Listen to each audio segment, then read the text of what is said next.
The Ottoman Empire, /TMN/ Ottoman Turkish, Devlet-i ʿAliyye-yi Osmâniyye, Modern Turkish, Osmanlı İmparatorluğu, also historically referred to as the Turkish Empire or Turkey, was an empire founded by Oghuz Turks under Osman I in northwestern Anatolia in 1299. With the conquest of Constantinople by Mehmed II in 1453, the Ottoman state was transformed into an empire. During the 16th and 17th centuries, in particular, at the height of its power under the reign of Suleiman the Magnificent, the Ottoman Empire was one of the most powerful states in the world, a multinational, multilingual empire controlling much of Southeast Europe, Western Asia, the Caucasus, North Africa, and the Horn of Africa. At the beginning of the 17th century the empire contained 32 provinces and numerous vassal states. Some of these were later absorbed into the empire,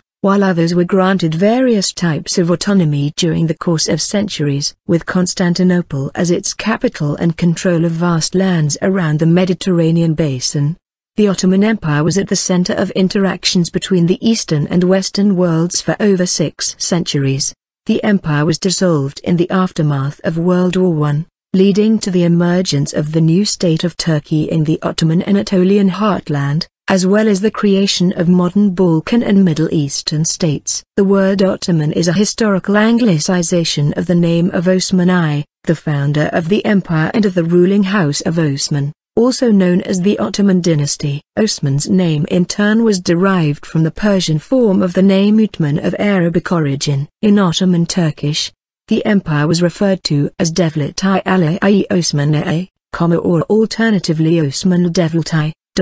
In modern Turkish, it is known as Osmanlı İmparatorluğu, Ottoman Empire, or Osmanlı Devleti, the Ottoman State. In some Western accounts, the two names Ottoman and Turkey were often used interchangeably. This dichotomy was officially ended in 1920-23, when the Ankara-based Turkish regime chose Turkey, which had been one of the European names of the state since medieval times, as the sole official name. Ertuğrul, father of Osman I, founder of the Ottoman Empire, arrived in Anatolia from Merv, Turkmenistan, with 400 horsemen to aid the Seljuks of Rum against the Byzantines. After the demise of the Turkish Seljuk Sultanate of Rum in the 14th century, Anatolia was divided into a patchwork of independent, mostly Turkish states, the so-called Ghazi emirates. One of the emirates was led by Osman I, 1258–1326. From which the name Ottoman is derived. Osman I extended the frontiers of Turkish settlement toward the edge of the Byzantine Empire. It is not well understood how the Osmanli came to dominate their neighbors,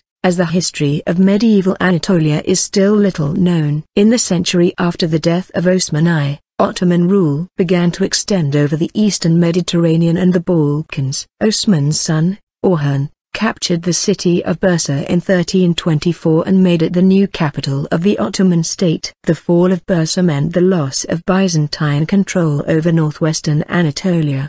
The important city of Thessaloniki was captured from the Venetians in 1387. The Ottoman victory at Kosovo in 1389 effectively marked the end of Serbian power in the region, paving the way for Ottoman expansion into Europe. The Battle of Nicopolis in 1396, widely regarded as the last large-scale crusade of the Middle Ages, failed to stop the advance of the victorious Ottoman Turks. With the extension of Turkish dominion into the Balkans, the strategic conquest of Constantinople became a crucial objective.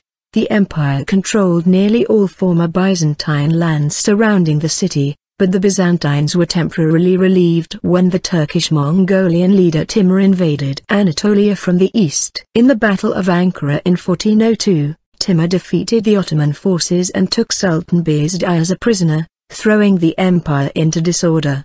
The ensuing civil war lasted from 1402 to 1413 as Bayezid's sons fought over succession. It ended when Mehmet I emerged as the Sultan and restored Ottoman power, bringing an end to the interregnum, also known as the Fetret Devri. Part of the Ottoman territories in the Balkans, such as Thessaloniki, Macedonia and Kosovo, were temporarily lost after 1402 but were later recovered by Murad II between the 1430s and 1450s. On the 10th of November 1444, Murad II defeated the Hungarian, Polish, and Wallachian armies under Władysław III of Poland, also King of Hungary, and János Hunyadi at the Battle of Varna, the final battle of the Crusade of Varna. Only Albania was able to resist, due to the leadership of its national hero, Skanderbeg, George Castrioti, who finally was routed by the Sultan at the Second Battle of Kosovo,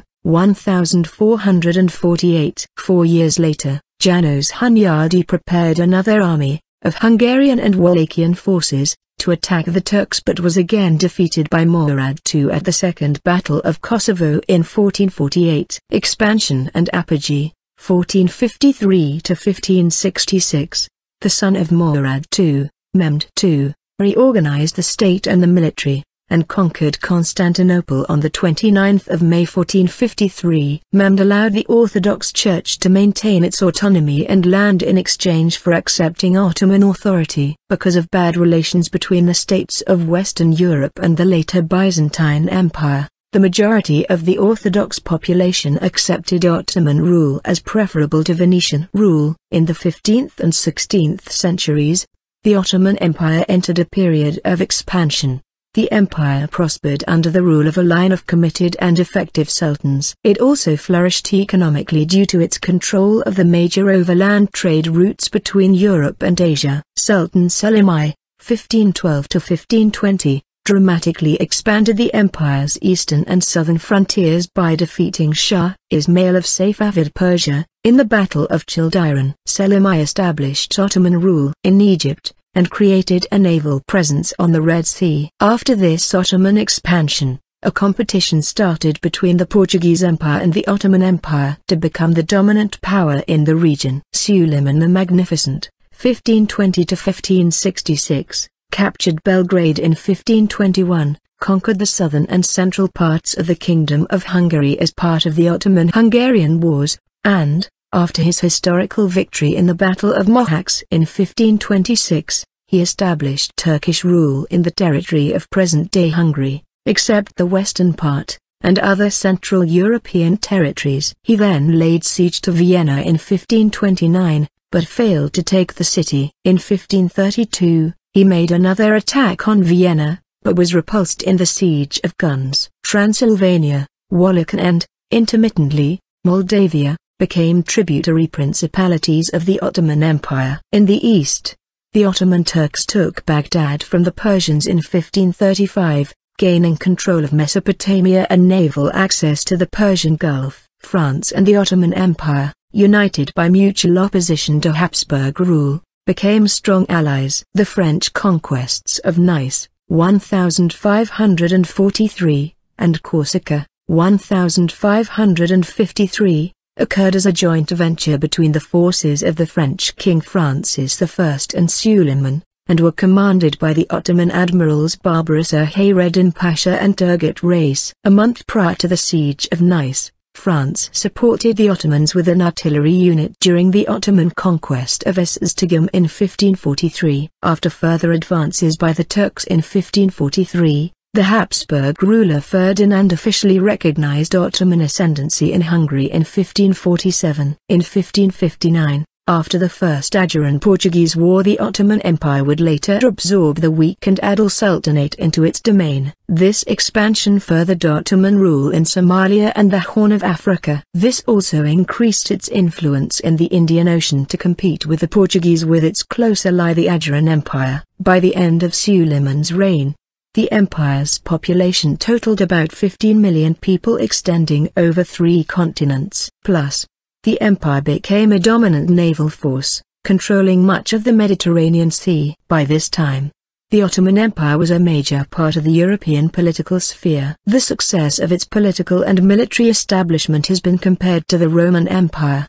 by the likes of Italian scholar Francesco Sansovino and the French political philosopher Jean Bodin. Stagnation and reform, 1566 to 1827. The stagnation and decline, Stephen Lee argues, was relentless after 1566, interrupted by a few short revivals or reform and recovery. The decline gathered speed so that the empire in 1699 was a mere shadow of that which intimidated East and West alike in 1566. Although there are dissenting scholars, most historians point to degenerate sultans, incompetent grand viziers, debilitated and ill-equipped armies, corrupt officials, avaricious speculators, grasping enemies, and treacherous friends. The main cause was a failure of leadership.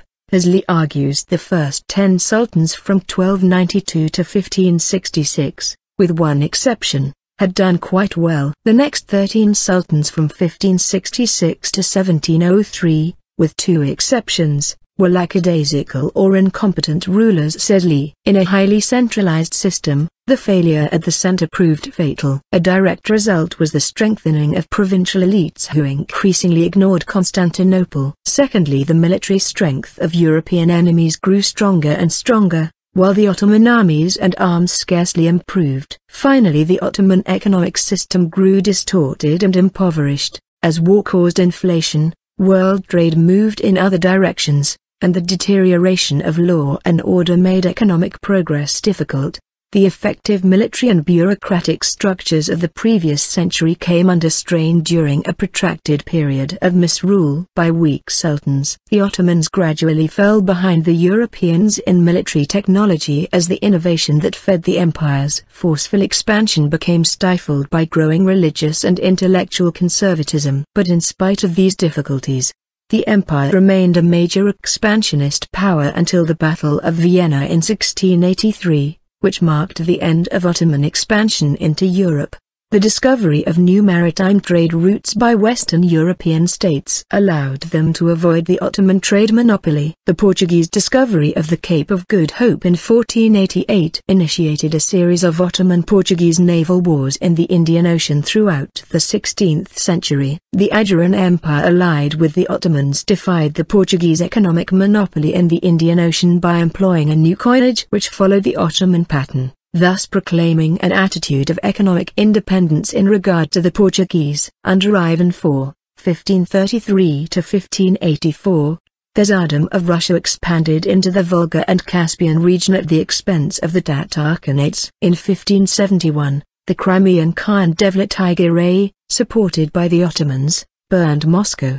The next year, the invasion was repeated but repelled at the Battle of Molodai. The Crimean Khanate continued to invade Eastern Europe in a series of slave raids, and remained a significant power in Eastern Europe until the end of the 17th century. In Southern Europe, a Catholic coalition led by Philip II of Spain won a victory over the Ottoman fleet at the Battle of Lepanto. It was a startling, if mostly symbolic, blow to the image of Ottoman invincibility, an image which the victory of the Knights of Malta against the Ottoman invaders in the 1565 siege of Malta had recently set in motion. Eroding. The battle was far more damaging to the Ottoman navy in sapping experienced manpower than the loss of ships, which were rapidly replaced. The Ottoman navy recovered quickly, persuading Venice to sign a peace treaty in 1573. Allowing the Ottomans to expand and consolidate their position in North Africa. By contrast, the Habsburg frontier had settled somewhat,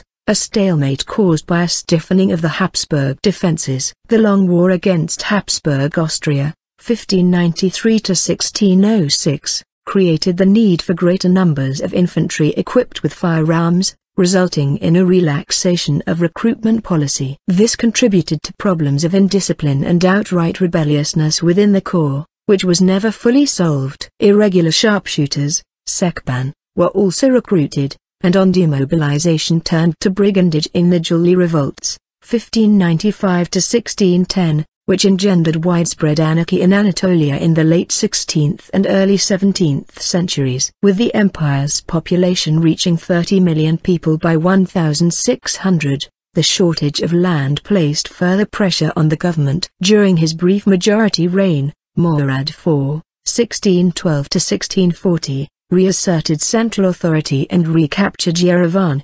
1635, and Baghdad, 1639, from the Safavids. The Sultanate of Women, 1648 to 1656, was a period in which the mothers of young sultans exercised power on behalf of their sons. The most prominent women of this period were Kösem Sultan and her daughter-in-law Turhan Hatice, whose political rivalry culminated in Kösem's murder in 1651. During the Korkmaz era, 1656 to 1703, effective control of the empire was exercised by a sequence of grand viziers from the Korkmaz family. The Korkmaz Vizierate saw renewed military success with authority restored in Transylvania, the conquest of Crete completed in 1669 and expansion into Polish southern Ukraine. With the strongholds of Khotin and Kamianets-Podilsky and the territory of Podolia ceding to Ottoman control in 1676. This period of renewed assertiveness came to a calamitous end in May 1683 when Grand Vizier Kara Mustafa Pasha led a huge army to attempt a second Ottoman siege of Vienna in the Great Turkish War of 1683 to 1687, the final assault being fatally delayed. The Ottoman forces were swept away by allied Habsburg, German and Polish forces spearheaded by the Polish King Jan III Sobieski at the Battle of Vienna. The alliance of the Holy League pressed home the advantage of the defeat at Vienna, culminating in the Treaty of Karlowitz. The 26th of January 1699, which ended the Great Turkish War. The Ottomans surrendered control of significant territories, many permanently. Mustafa II, 1695 to 1703, led the counterattack of 1695 to 96 against the Habsburgs in Hungary, but it was undone at the disastrous defeat at Zenta, the 11th of September 1697. Russian threat grows. During this period Russian expansion presented a large and growing threat. Accordingly, King Charles XII of Sweden was welcomed as an ally in the Ottoman Empire following his defeat by the Russians at the Battle of Poltava in 1709. Part of the Great Northern War of 1700 to 1721, Charles XII persuaded the Ottoman Sultan Ahmed III to declare war on Russia, which resulted in the Ottoman victory at the Pruth River Campaign of 1710 to 1711. After the Austro-Turkish War of 1716 to 1718, the Treaty of Passarowitz confirmed the loss of the Banat, Serbia and Little Wallachia, Oltenia, to Austria. The treaty also revealed that the Ottoman Empire was on the defensive and unlikely to present any further aggression in Europe. The Austro-Russian-Turkish War, which was ended by the Treaty of Belgrade in 1739, resulted in the recovery of Serbia and Oltenia, but the empire lost the port of Azov to the Russians. After this treaty the Ottoman Empire was able to enjoy a generation of peace, as Austria and Russia were forced to deal with the rise of Prussia. Educational and technological reforms were made, including the establishment of higher education institutions such as the Istanbul Technical University. In 1734 an artillery school was established to impart Western-style artillery methods, but the Islamic clergy successfully objected under the grounds of theodicy. In 1754 the artillery school was reopened on a semi-secret basis. In 1726, Ibrahim Mutafarika convinced the Grand Vizier Nefzhurli Damat Ibrahim Pasha, the Grand Mufti, and the clergy on the efficiency of the printing press, and Mutafarika was later granted by Sultan Ahmed III permission to publish non-religious books, despite opposition from some calligraphers and religious leaders. Mutafarika's press published its first book in 1729 and, by 1743, issued 17 works in 23 volumes, each having between 500 and 1,000 copies. In 1768 Russian-backed Haidamaks, pursuing Polish Confederates, entered Balta, an Ottoman-controlled town on the border of Bessarabia, and massacred its citizens and burned the town to the ground. This action provoked the Ottoman Empire into the Russo-Turkish War of 1768 to 1774. The Treaty of Küçükçayırca of 1774 ended the war and provided freedom to worship for the Christian citizens of the Ottoman-controlled provinces of Wallachia and Moldavia. By the late 18th century, a number of defeats in several wars with Russia led some people in the Ottoman Empire to conclude that the reforms of Peter the Great had given the Russians an edge, and the Ottomans would have to keep up with Western technology in order to avoid further defeats. Selim III, 1789 to 1807, made the first major attempts to modernize the army, but reforms were hampered by the religious leadership and the Janissary corps. Jealous of their privileges and firmly opposed to change, the Janissary created a revolt. Selim's efforts cost him his throne and his life, but were resolved in spectacular and bloody fashion by his successor, the dynamic Muhammad II, who eliminated the Janissary corps in 1826.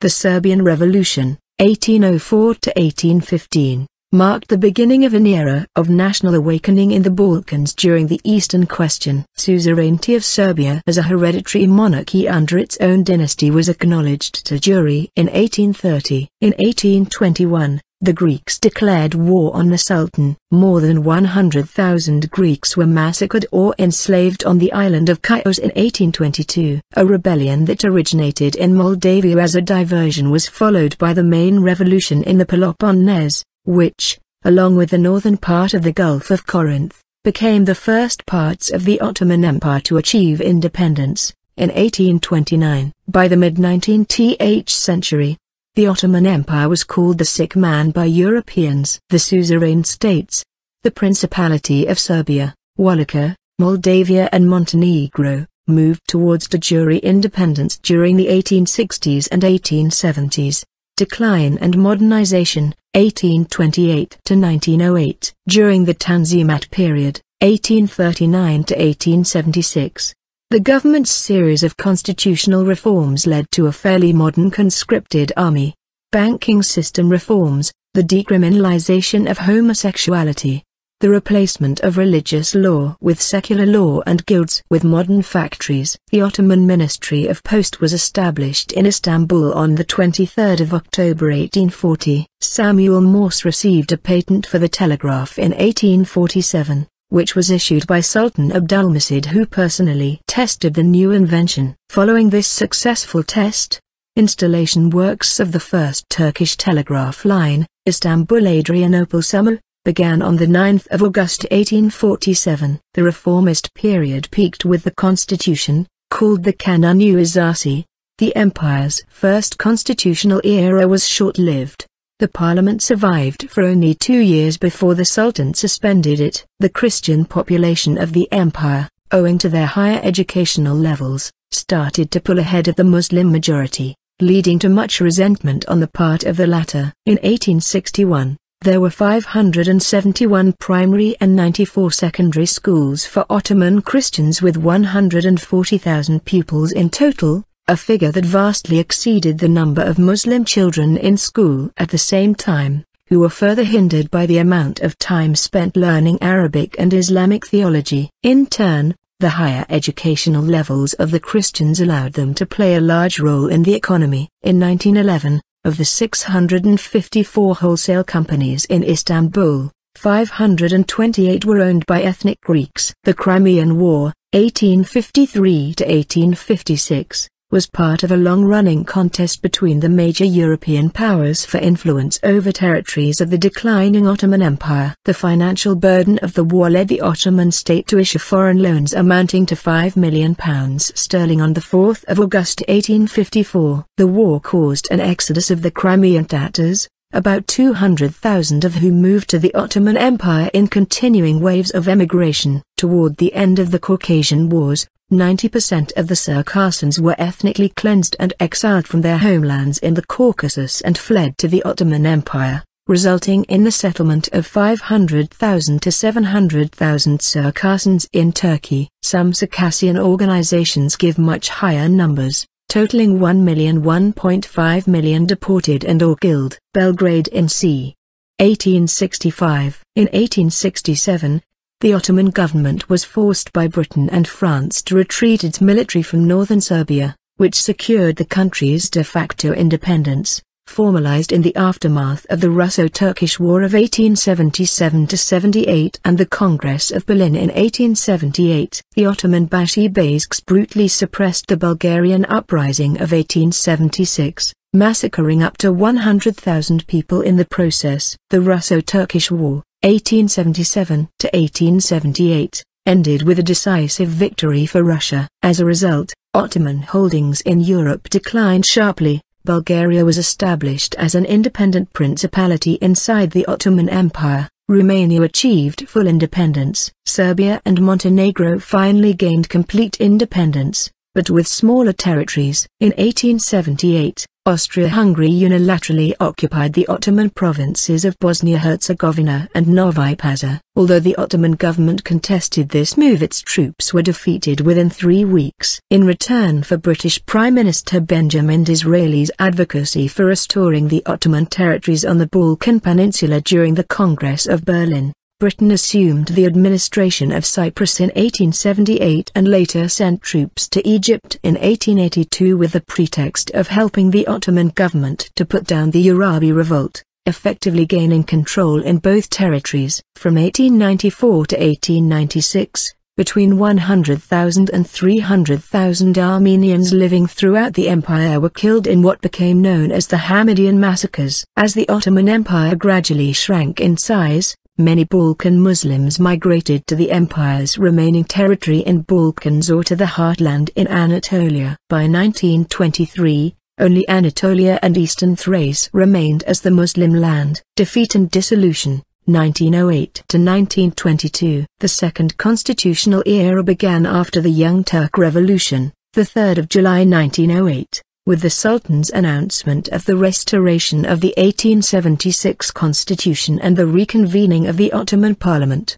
Although it began a series of massive political and military reform over the next 6 years, it marked the beginning of the dissolution of the Ottoman Empire. This era is dominated by the politics of the Committee of Union and Progress, and the movement that would become known as the Young Turks. Profiting from the civil strife, Austria-Hungary officially annexed Bosnia and Herzegovina in 1908, but it pulled its troops out of the Seljuk of Novi Pazar, another contested region between the Austrians and Ottomans, to avoid a war. During the Italo-Turkish War, 1911-12, in which the Ottoman Empire lost Libya, the Balkan League declared war against the Ottoman Empire. The empire lost the Balkan Wars, 1912-13. It lost its Balkan territories except East Thrace and the historic Ottoman capital city of Adrianople during the war. Fearing religious persecution, around 400,000 Muslims fled to present-day Turkey. Due to a cholera epidemic, many did not survive the journey. According to the estimates of Justin McCarthy, during the period from 1821 to 1922 alone, the ethnic cleansing of Ottoman Muslims in the Balkans led to the death of several million individuals and the expulsion of a similar number. By 1914 the Ottoman Empire had been driven out of nearly all of Europe and North Africa. It still controlled 28 million people, of whom 15.5 million were in modern-day Turkey, 4.5 million in Syria, Lebanon, Palestine, and Jordan, and 2.5 million in Iraq. Another 5.5 million people were under nominal Ottoman rule in the Arabian Peninsula. In November 1914, the empire entered World War I on the side of the Central Powers, in which it took part in the Middle Eastern theater. There were several important Ottoman victories in the early years of the war, such as the Battle of Gallipoli and the Siege of Kut, but there were setbacks as well, such as the disastrous Caucasus campaign against the Russians. The United States never declared war against the Ottoman Empire. Mehmed, the last Sultan of the Ottoman Empire, leaving the country after the abolition of the Ottoman Sultanate, the 17th of November 1922. In 1915, as the Russian Caucasus army continued to advance into ancient Armenia, aided by some Ottoman Armenians, the Ottoman government started the deportation and massacre of its ethnic Armenian population, resulting in what became known as the Armenian Genocide. Massacres were also committed against the Greek and Assyrian minorities. The Arab Revolt, which began in 1916, turned the tide against the Ottomans at the Middle Eastern front, where they initially seemed to have the upper hand during the first 2 years of the war. The Armistice of Mudros, signed on the 30th of October 1918, ended the hostilities in the Middle Eastern theater, and was followed with occupation of Constantinople and subsequent partitioning of the Ottoman Empire. Under the terms of the Treaty of Sevres, the partitioning of the Ottoman Empire was solidified. The last quarter of the 19th and the early part of the 20th century saw some 7 to 9 million Turkish Muslim refugees from the lost territories of the Caucasus, Crimea, Balkans, and the Mediterranean islands migrate to Anatolia and eastern Thrace. The occupation of Constantinople and Izmir led to the establishment of a Turkish national movement, which won the Turkish War of Independence, 1919–22, under the leadership of Mustafa Kemal Pasha, late known as Mustafa Kemal Atatürk. The Sultanate was abolished on 1 November 1922, and the last Sultan, Mehmed V, reigned 1918–22, left the country on 17 November 1922. The Grand National Assembly of Turkey declared the Republic of Turkey on 29 October 1923. The Caliphate was abolished on 3 March 1924. Government. Before the reforms of the 19th and 20th centuries, the state organization of the Ottoman Empire was a very simple system that had two main dimensions: the military administration and the civil administration. The Sultan was the highest position in the system. The civil system was based on local administrative units based on the region's characteristics. The Ottomans practiced a system in which the state, as in the Byzantine Empire, had control over the clergy. Certain pre-Islamic Turkish traditions that had survived the adoption of administrative and legal practices from Islamic Iran remained important in Ottoman administrative circles. According to Ottoman understanding, the state's primary responsibility was to defend and extend the land of the Muslims and to ensure security and harmony within its borders within the overarching context of Orthodox Islamic practice and dynastic sovereignty. The Ottoman Empire, or, as a dynastic institution, the House of Osman was unprecedented and unequaled in the Islamic world for its size and duration. In Europe, only the House of Habsburg had a similarly unbroken line of sovereigns, kings/emperors, from the same family who ruled for so long, and during the same period, between the late 13th and early 20th centuries. The Ottoman dynasty was Turkish in origin. On 11 occasions, the Sultan was deposed, replaced by another Sultan of the Ottoman dynasty, who were either the former Sultan's brother, son or nephew, because he was perceived by his enemies as a threat to the state. There were only 2 attempts in Ottoman history to unseat the ruling Ottoman dynasty, both failures, which suggests a political system that for an extended period was able to manage its revolutions without unnecessary instability. As such, the last Ottoman Sultan Mehmed V, R. 1918–1922, was a direct patrilineal, male line, descendant of the first Ottoman Sultan Osman I, R. 1299–1326, which was unparalleled in both Europe. For example, the male line of the House of Habsburg became extinct in 1740, and in the Islamic world, the primary purpose of the imperial harem was to ensure the birth of male heirs to the Ottoman throne and secure continuation of the direct patrilineal, male line, descendants of the Ottoman sultans. The highest position in Islam, caliphate, was claimed by the sultan, which was established as Ottoman Caliphate. The Ottoman Sultan, Padişah or Lord of Kings, served as the empire's sole regent and was considered to be the embodiment of its government, though he did not always exercise complete control. The imperial harem was one of the most important powers of the Ottoman court. It was ruled by the Valide Sultan. On occasion, the Valide Sultan would become involved in state politics. For a time, the women of the harem effectively controlled the state in what was termed the Sultanate of Women. New sultans were always chosen from the sons of the previous sultan. The strong educational system of the palace school was geared towards eliminating the unfit potential heirs, and establishing support among the ruling elite for a successor. The palace schools, which would also educate the future administrators of the state, were not a single track. First, the madrasa, Ottoman Turkish, Medrese, was designated for the Muslims, and educated scholars and state officials according to Islamic tradition. The financial burden of the Medrese was supported by vakifs, allowing children of poor families to move to higher social levels and income. The second track was a free boarding school for the Christians, the Induan, which recruited 3,000 students annually from Christian boys between 8 and 20 years old from 1 in 40 families among the communities settled in Rumelia and/or the Balkans,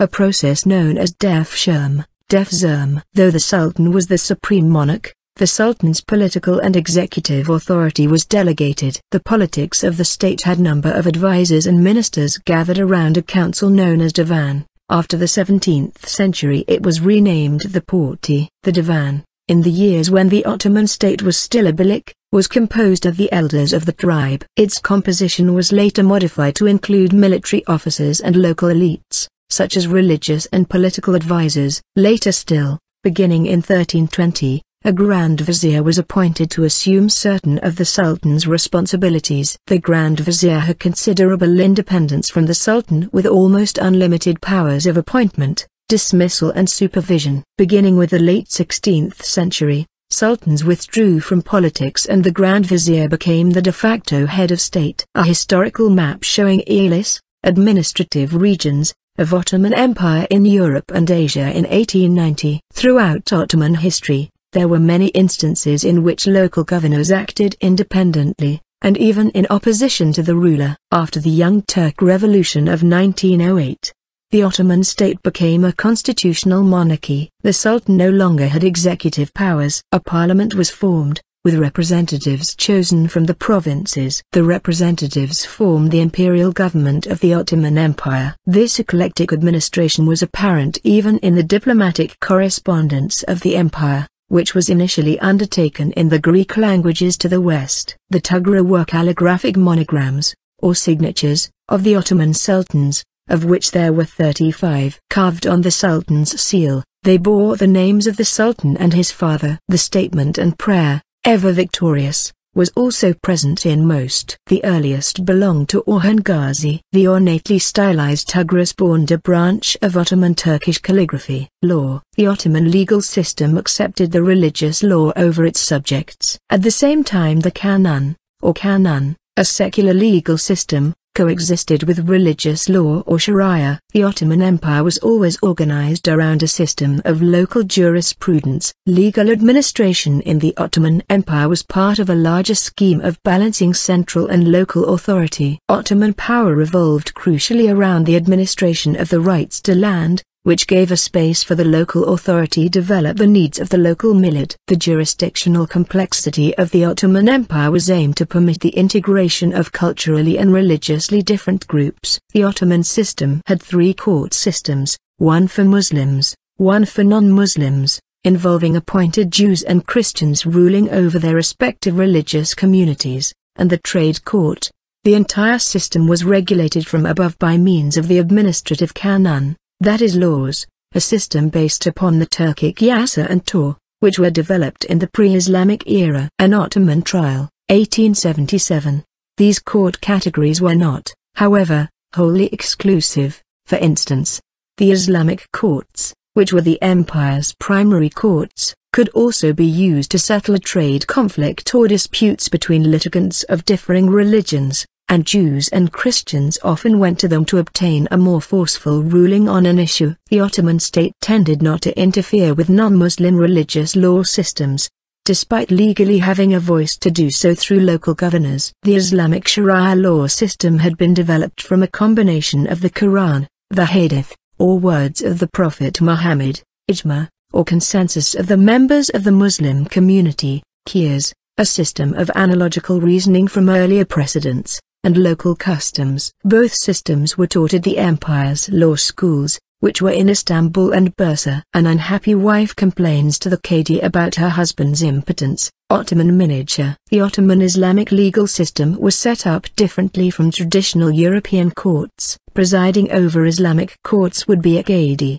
or judge. Since the closing of the Ijtihad, or gate of interpretation, Qadis throughout the Ottoman Empire focused less on legal precedent, and more with local customs and traditions in the areas that they administered. However, the Ottoman court system lacked an appellate structure, leading to jurisdictional case strategies where plaintiffs could take their disputes from one court system to another until they achieved a ruling that was in their favor. In the late 19th century, The Ottoman legal system saw substantial reform. This process of legal modernization began with the Edict of Gülhane of 1839. These reforms included the fair and public trial of all accused regardless of religion, the creation of a system of separate competencies, religious and civil, and the validation of testimony on non-Muslims. Specific land codes, 1858, civil codes, 1869 to 1876, and a code of civil procedure also were enacted. These reforms were based heavily on French models, as indicated by the adoption of a three-tiered court system, referred to as nizam-i. This system was extended to the local magistrate level with the final promulgation of the Mesul, a civil code that regulated marriage, divorce, alimony, will, and other matters of personal status. In an attempt to clarify the division of judicial competencies, an administrative council laid down that religious matters were to be handled by religious courts, and statute matters were to be handled by the nizam-i courts. Military. The first military unit of the Ottoman state was an army that was organized by Osman I from the tribesmen inhabiting the hills of western Anatolia in the late 13th century. The military system became an intricate organization with the advance of the empire. The Ottoman military was a complex system of recruiting and fief-holding. The main corps of the Ottoman army included Janissary, Sipahi, Ankan Meteran. The Ottoman army was once among the most advanced fighting forces in the world, being one of the first to use muskets and cannons. The Ottoman Turks began using falconets, which were short but wide cannons, during the siege of Constantinople. The Ottoman cavalry depended on high speed and mobility rather than heavy armor, using bows and short swords on fast Turkoman and Arabian horses, progenitors of the thoroughbred racing horse, and often applied tactics similar to those of the Mongol Empire, such as pretending to retreat while surrounding the enemy forces inside a crescent-shaped formation and then making the real attack. The decline in the army's performance became clear from the mid-17th century and after the Great Turkish War. The 18th century saw some limited success against Venice, but in the north the European-style Russian armies forced the Ottomans to concede land to Seljuks, the Janissary archer bodyguard of the Sultan. The modernization of the Ottoman Empire in the 19th century started with the military. In 1826 Sultan Mehmed II abolished the Janissary Corps and established the modern Ottoman army. He named them as the Nizam-Sided, New Order. The Ottoman army was also the first institution to hire foreign experts and send its officers for training in Western European countries. Consequently, the Young Turks movement began when these relatively young and newly trained men returned with their education. The Ottoman navy vastly contributed to the expansion of the empire's territories on the European continent. It initiated the conquest of North Africa, with the addition of Algeria and Egypt to the Ottoman Empire in 1517. Starting with the loss of Greece in 1821 and Algeria in 1830, Ottoman naval power and control over the empire's distant overseas territories began to decline. Sultan Abdulaziz, reigned 1861 to 1876, attempted to re-establish a strong Ottoman navy, building the largest fleet after those of Britain and France. The shipyard at Barrow, England, built its first submarine in 1886 for the Ottoman Empire. However, the collapsing Ottoman economy could not sustain the fleet's strength for too long. Sultan Abdülhamid II distrusted the admirals who sided with the reformist Mat Pasha, and claimed that the large and expensive fleet was of no use against the Russians during the Russo-Turkish War. He locked most of the fleet inside the Golden Horn, where the ships decayed for the next 30 years. Following the Young Turk Revolution in 1908, the Committee of Union and Progress sought to develop a strong Ottoman naval force. The Ottoman Navy Foundation was established in 1910 to buy new ships through public donations. Ottoman pilots in early 1912. The establishment of Ottoman military aviation dates back to between June 1909 and July 1911. The Ottoman Empire started preparing its first pilots and planes, and with the founding of the aviation school, Tayyiye Mektebi, in Yezlikoy on 3 July 1912, the empire began to tutor its own flight officers. The founding of the aviation school quickened advancement in the military aviation program, increased the number of enlisted persons within it, and gave the new pilots an active role in the Ottoman army and navy. In May 1913, the world's first specialized reconnaissance training program was started by the aviation school, and the first separate reconnaissance division was established. In June 1914, a new military academy, the Naval Aviation School, ʿAliyye-yi Mektebi, was founded. With the outbreak of World War I, the modernization process stopped abruptly. The Ottoman aviation squadrons fought on many fronts during World War I,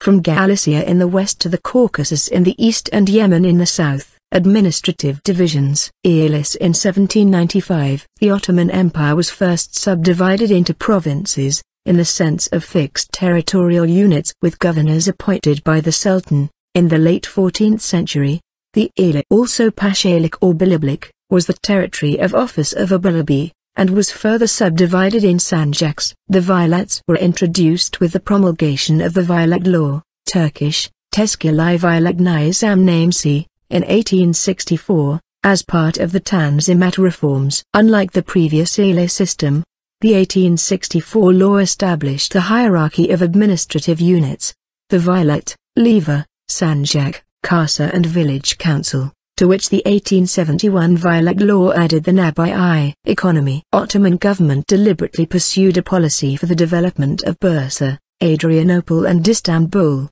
successive Ottoman capitals, into major commercial and industrial centers, considering that merchants and artisans were indispensable in creating a new metropolis. To this end, Mehmed and his successor Bayezid also encouraged and welcomed migration of the Jews from different parts of Europe, who were settled in Istanbul and other port cities like Salonika. In many places in Europe, Jews were suffering persecution at the hands of their Christian counterparts. The tolerance displayed by the Turks was welcomed by the immigrants. A bronze coin period of Sultan Mehmed the Conqueror, 1481. The Ottoman economic mind was closely related to the basic concepts or state and society in the Middle East, in which the ultimate goal of a state was consolidation and extension of the ruler's power, and the way to reach it was to get rich resources of revenues by making the productive classes prosperous. The ultimate aim was to increase the state revenues without damaging the prosperity of subjects, to prevent the emergence of social disorder and to keep the traditional organization of the society intact. The organization of the treasury and chancery were developed under the Ottoman Empire more than any other Islamic government, and,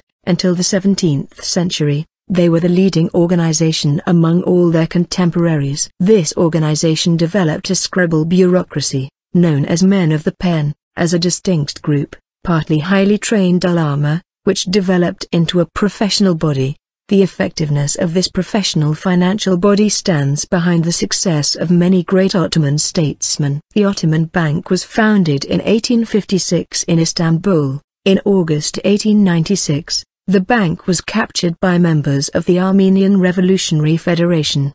The economic structure of the empire was defined by its geopolitical structure. The Ottoman Empire stood between the west and the east, thus blocking the land route eastward and forcing Spanish and Portuguese navigators to set sail in search of a new route to the Orient.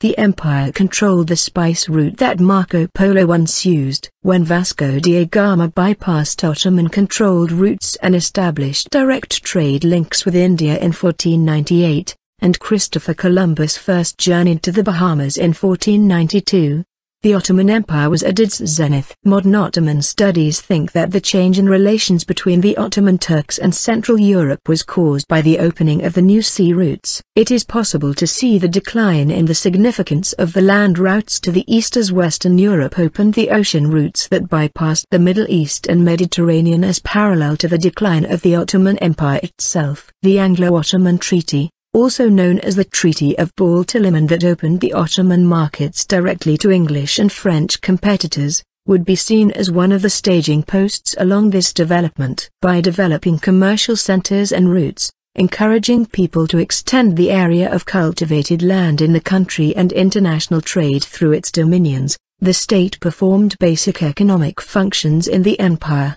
But in all this the financial and political interests of the state were dominant. Within the social and political system they were living in, Ottoman administrators could not have comprehended or seen the desirability of the dynamics and principles of the capitalist and mercantile economies developing in Western Europe. A population estimate for the empire of 11,692,480 for the 1520 to 1535 period was obtained by counting the households in Ottoman tithe registers, and multiplying this number by 5. For unclear reasons, the population in the 18th century was lower than that in the 16th century. An estimate of 7,230,660 for the first census held in 1831 is considered a serious undercount, as this census was meant only to register possible conscripts. Censuses of Ottoman territories only began in the early 19th century. Figures from 1831 onwards are available as official census results,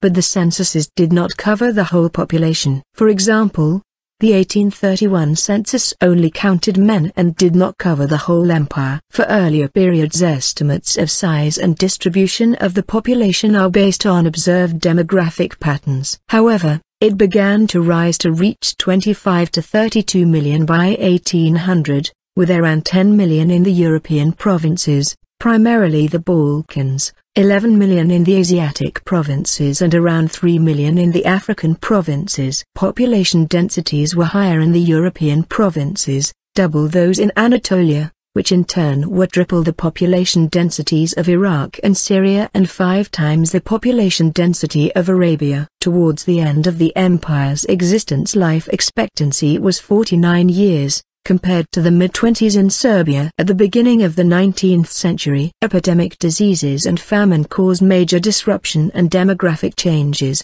In 1785 around 1/6 of the Egyptian population died from plague, and Aleppo saw its population reduced by 20% in the 18th century. 6 famines hit Egypt alone between 1687 and 1731, and the last famine to hit Anatolia was 4 decades later. The rise of port cities saw the clustering of populations caused by the development of steamships and railroads. Urbanization increased from 1700 to 1922. With towns and cities growing. Improvements in health and sanitation made them more attractive to live and work in. Port cities like Salonika, in Greece, saw its population rise from 55,000 in 1800 to 160,000 in 1912, and Izmir, which had a population of 150,000 in 1800, grew to 300,000 by 1914. Some regions conversely had population falls. Belgrade saw its population drop from 25,000 to 8,000, mainly due to political strife. Economic and political migrations made an impact across the empire. For example, the Russian and Austria-Habsburg annexation of the Crimean and Balkan regions respectively saw large influxes of Muslim refugees, 200,000 Crimean Tatars fleeing to Dobrua.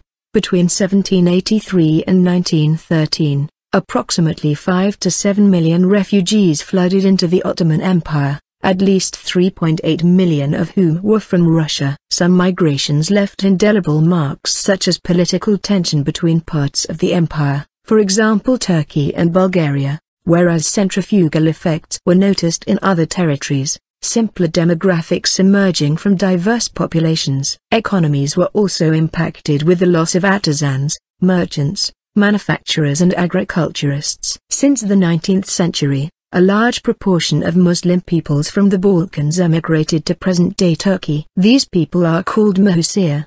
By the time the Ottoman Empire came to an end in 1922, half of the urban population of Turkey was descended from Muslim refugees from Russia. Language. Ottoman Turkish was the official language of the empire. It was a Turkic language highly influenced by Persian and Arabic. The Ottomans had several influential languages: Turkish, spoken by the majority of the people in Anatolia and by the majority of Muslims of the Balkans except in Albania and Bosnia; Persian, only spoken by the educated; Arabic, spoken mainly in Arabia, North Africa, Iraq, Kuwait, the Levant and parts of the Horn of Africa, and Somali throughout the Horn of Africa. In the last 2 centuries, usage of these became limited, though, and specific. Persian served mainly as a literary language for the educated, while Arabic was used for religious rites. Turkish, in its Ottoman variation, was a language of military and administration since the nascent days of the Ottomans. The Ottoman Constitution of 1876 did officially cement the official imperial status of Turkish. Because of a low literacy rate among the public, about 2 to 3% until the early 19th century and just about 15% at the end of the 19th century, ordinary people had to hire scribes as special request writers, arzuhulses, to be able to communicate with the government. The ethnic groups continued to speak within their families and neighborhoods, mahalles, with their own languages, for example, Jews, Greeks, Armenians, etc. In villages where two or more populations lived together, the inhabitants would often speak each other's language. In cosmopolitan cities, people often spoke their family languages. Many non-ethnic Turks spoke Turkish as a second language. Religion. In the Ottoman imperial system, even though there existed an hegemonic power of Muslim control over the non-Muslim populations, non-Muslim communities had been granted state recognition and protection in the Islamic tradition. Until the second half of the 15th century, the empire had a Christian majority, under the rule of a Muslim minority. In the late 19th century, the non-Muslim population of the empire began to fall considerably, not only due to secession, but also because of migratory movements.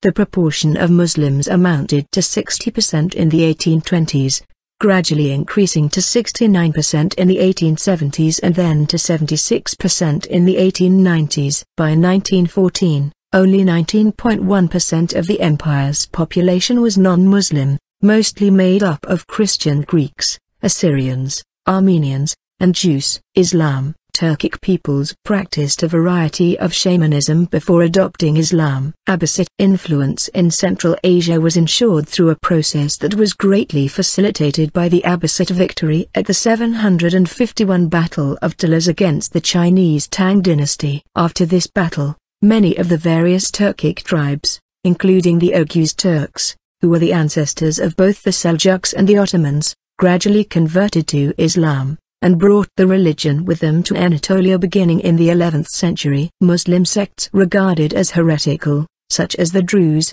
Ismailis, Alevis, and Alawites, ranked below Jews and Christians. In 1514, Sultan Selim I, nicknamed the Grim because of his cruelty, ordered the massacre of 40,000 Anatolian Alevis, Kizilbash, whom he considered heretics, reportedly proclaiming that the killing of one Alevi had as much otherworldly reward as killing 70 Christians. Selim was also responsible for an unprecedented and rapid expansion of the Ottoman Empire into the Middle East, especially through his conquest of the entire Mamluk Sultanate of Egypt, which included much of the region. With this conquest, Selim became the first Ottoman Sultan to hold the Islamic Caliphate, beginning the Ottoman Caliphate. Although Ottoman sultans had been claiming the title since the 15th century, the Caliphate would remain held by Ottoman sultans for the rest of the office's duration, which ended with its abolition on 3 March 1924 by the Grand National Assembly of Turkey and the exile of the last caliph, Abdülmecid II, to France, Christianity and Judaism. In the Ottoman Empire, in accordance with the Muslim dhimmi system, Christians were guaranteed limited freedoms, such as the right to worship, but were treated as second-class citizens. They were forbidden to carry weapons or ride atop horses, their houses could not overlook those of Muslims, and their religious practices would have to defer to those of Muslims. In addition to various other legal limitations, many Christians and a few Jews voluntarily converted to secure full status in the society. In the system commonly known as def zerm, a certain number of Christian boys, mainly from the Balkans and Anatolia, were periodically conscripted before they reached adolescence and were brought up as Muslims. Under the millet system, non-Muslim people were considered subjects of the empire, but were not subject to the Muslim faith or Muslim law. The Orthodox millet, for instance, was still officially legally subject to Justinian's Code, which had been in effect in the Byzantine Empire for 900 years. Also, as the largest group of non-Muslim subjects, or zimmi, of the Islamic Ottoman state, The Orthodox millet was granted a number of special privileges in the fields of politics and commerce, and had to pay higher taxes than Muslim subjects. Similar millets were established for the Ottoman Jewish community, who were under the authority of the Hahambars or Ottoman chief rabbi, the Armenian Orthodox community, who were under the authority of a head bishop, and a number of other religious communities as well. The millet system of Islamic law has been called an early example of pre-modern religious pluralism. Culture. The Ottomans absorbed some of the traditions, art and institutions of cultures in the regions they conquered, and added new dimensions to them. Numerous traditions and cultural traits, or previous empires, in fields such as architecture, cuisine, music, leisure and government, were adopted by the Ottoman Turks, who elaborated them into new forms, which resulted in a new and distinctively Ottoman cultural identity. Intercultural marriages also played their part in creating the characteristic Ottoman elite culture. When compared to the Turkish folk culture, the influence of these new cultures in creating the culture of the Ottoman elite was clear. Slavery was a part of Ottoman society. Female slaves were still sold in the empire as late as 1908. During the 19th century, the empire came under pressure from Western European countries to outlaw the practice. Policies developed by various sultans throughout the 19th century attempted to curtail the slave trade, but, since slavery did have centuries of religious backing and sanction, they never directly abolished the institution outright. Plague remained a major event in Ottoman society until the second quarter of the 19th century.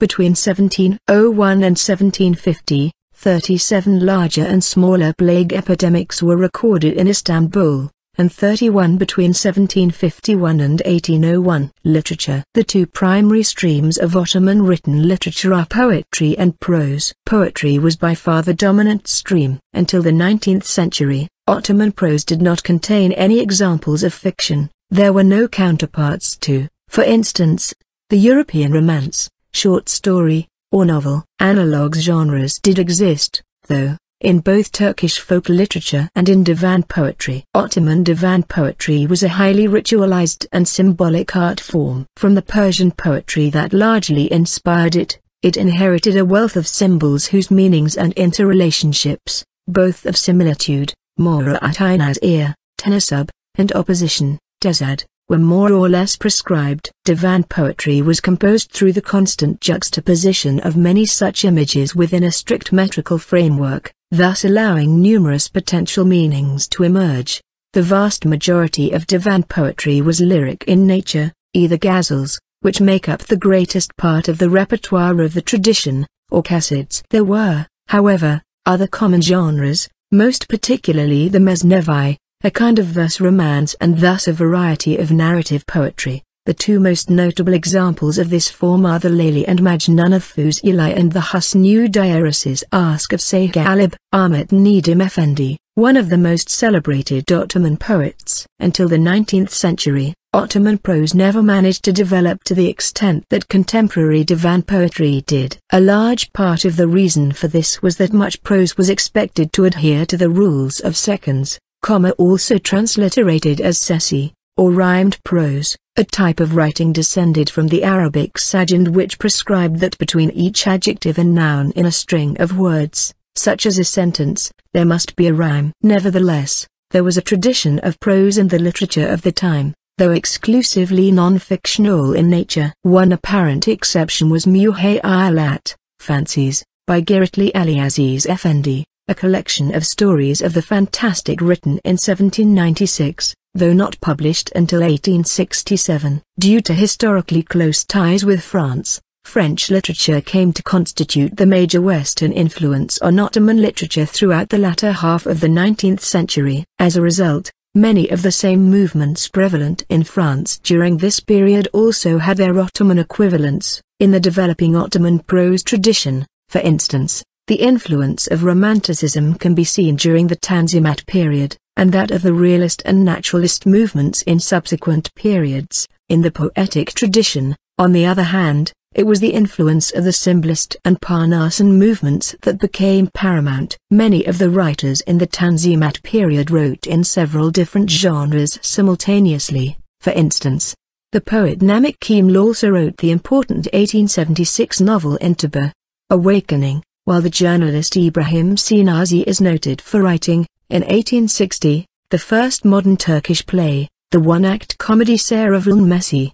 The Poet's Marriage, an earlier play, a farce entitled Vakâi Isib Havadazai Garibi Kefzgaramid, the strange events and bizarre occurrences of the Cobbler Ahmed, dates from the beginning of the 19th century, but there remains some doubt about its authenticity. In a similar vein, the novelist Ahmed Matefendi wrote important novels in each of the major movements: Romanticism, Hasan Meliwa Desarariz in Desra, 1873, Hasan the Sailor, or The Mystery Within the Mystery, Realism, Hanus on Yedi Yasında, 1881, just 17 years old, and Naturalism, Musahidat, 1891, Observations. This diversity was, in part, due to the Tanzimat writers' wish to disseminate as much of the new literature as possible, in the hopes that it would contribute to a revitalization of Ottoman social structures. Architecture. Ottoman architecture was influenced by Persian, Byzantine, Greek and Islamic architectures. During the Rise period, the early or first Ottoman architecture period, Ottoman art was in search of new ideas. The growth period of the empire became the classical period of architecture, when Ottoman art was at its most confident. During the years of the stagnation period, Ottoman architecture moved away from this style. However, during the Tulip era, it was under the influence of the highly ornamented styles of Western Europe, Baroque, Rococo, Empire and other styles intermingled. Concepts of Ottoman architecture mainly circle the mosque. The mosque was integral to society, city planning and communal life. Besides the mosque, it is also possible to find good examples of Ottoman architecture in soup kitchens, theological schools, hospitals, Turkish baths and tombs. Examples of Ottoman architecture of the classical period, besides Istanbul and Edirne, can also be seen in Egypt, Eritrea, Tunisia, Algiers, the Balkans and Romania, where mosques, bridges, fountains and schools were built. The art of Ottoman decoration developed with a multitude of influences due to the wide ethnic range of the Ottoman Empire. The greatest of the court artists enriched the Ottoman Empire with many pluralistic artistic influences, such as mixing traditional Byzantine art with elements of Chinese art. Decorative arts. The tradition of Ottoman miniatures, painted to illustrate manuscripts or used in dedicated albums, was heavily influenced by the Persian art form, though it also included elements of the Byzantine tradition of illumination and painting. A Greek academy of painters, the Nakashanim, was established in the Topkapi Palace in the 15th century, while early in the following century a similar Persian academy, the Nakashanirani, was added. Ottoman illumination covers non-figurative painted or drawn decorative art in books or on sheets in morocco or albums, as opposed to the figurative images of the Ottoman miniature. It was a part of the Ottoman book arts together with the Ottoman miniature, taswir, calligraphy, hat, Islamic calligraphy, book binding, silt, and paper marbling, Ebru. In the Ottoman Empire, illuminated and illustrated manuscripts were commissioned by the Sultan or the administrators of the court. In Topkapi Palace, these manuscripts were created by the artists working in Nakashan, the atelier of the miniature and illumination artists. Both religious and non-religious books could be illuminated. Also, sheets for albums leather consisted of illuminated calligraphy, hat, of Tugra, religious texts, verses from poems or proverbs, and purely decorative drawings. The art of carpet weaving was particularly significant in the Ottoman Empire, carpets having an immense importance both as decorative furnishings, rich in religious and other symbolism, and as a practical consideration, as it was customary to remove one's shoes in living quarters. The weaving of such carpets originated in the nomadic cultures of Central Asia, carpets being an easily transportable form of furnishing, and was eventually spread to the settled societies of Anatolia. Turks use carpets, rugs and kilims not just on the floors of a room, but also as a hanging on walls and doorways, where they provided additional insulation. They were also commonly donated to mosques, which often amassed large collections of them. Performing arts. Ottoman classical music was an important part of the education of the Ottoman elite. A number of the Ottoman sultans were accomplished musicians and composers themselves, such as Selim III, whose compositions are often still performed today. Ottoman classical music arose largely from a confluence of Byzantine music, Armenian music, Arabic music, and Persian music. Compositionally, it is organized around rhythmic units called usul, which are somewhat similar to meter in Western music, and melodic units called makam, which bear some resemblance to Western musical modes. The shadow play karagats and haysivat was widespread throughout the Ottoman Empire. The instruments used are a mixture of Anatolian and Central Asian instruments, the saz, the baglama, the kamans, other Middle Eastern instruments, the oud, the tanbur, the kanan, the ney, and, later in the tradition, Western instruments, the violin and the piano. Because of a geographic and cultural divide between the capital and other areas, two broadly distinct styles of music arose in the Ottoman Empire: Ottoman classical music, and folk music. In the provinces, several different kinds of folk music were created. The most dominant regions with their distinguished musical styles are Balkan Thracian Turkish, Northeastern, Laz, Turkish, Aegean Turkish, Central Anatolian Turkish, Eastern Anatolian Turkish, and Caucasian Turkish. Some of the distinctive styles were Janissary music, Roma music, belly dance, Turkish folk music. The traditional shadow play called karagats and haysivat was widespread throughout the Ottoman Empire and featured characters representing all of the major ethnic and social groups in that culture. It was performed by a single puppet master, who voiced all of the characters, and accompanied by tambourine, def. Its origins are obscure, deriving perhaps from an older Egyptian tradition, or possibly from an Asian source. Cuisine. Ottoman cuisine refers to the cuisine of the capital, Istanbul, and the regional capital cities, where the melting pot of cultures created a common cuisine that most of the population regardless of ethnicity shared. This diverse cuisine was honed in the imperial palaces' kitchens by chefs brought from certain parts of the empire to create and experiment with different ingredients. The creations of the Ottoman palaces' kitchens filtered to the population, for instance through Ramadan events, and through the cooking at the yals of the pashas, and from there on spread to the rest of the population. Much of the cuisine of former Ottoman territories today is descended from a shared Ottoman cuisine, especially Turkish cuisine, and including Greek cuisine, Balkan cuisine, Armenian cuisine, and Middle Eastern cuisine. Many common dishes in the region, descendants of the once common Ottoman cuisine, include yogurt, donut kebab/gyro/shawarma, kak, tzatziki, ayran, pita bread, feta cheese, baklava, lamakun, moussaka, yuvaluk, kofta/keftes/kofta, borek, brookie, rak/rakia/tsiporo/tsikaudia, meze, dolma, sarma, rice pilaf, Turkish coffee, seljuk, kashk, keskek, manti, lavash, kanafe, and more. Science and technology. Over the course of Ottoman history, the Ottomans managed to build a large collection of libraries complete with translations of books from other cultures, as well as original manuscripts. A large part of this desire for local and foreign manuscripts came from the 15th century. Sultan Mehmet II ordered Georgios Amiritsis, a Greek scholar from Trabzon, to translate and make available to Ottoman educational institutions the geography book of Ptolemy. Another example is Alikci, an astronomer, mathematician and physicist originally from Samarkand, who became a professor in two madrasas, and influenced Ottoman circles as a result of his writings and the activities of his students. Even though he only spent 2 or 3 years before his death in Istanbul, Taqi al-Din built the Istanbul Observatory of Taqi al-Din in 1577, where he carried out astronomical observations until 1580. He calculated the eccentricity of the sun's orbit and the annual motion of the apogee. His observatory was destroyed in 1580 due to the rise of a clerical faction which opposed or at least was indifferent to science.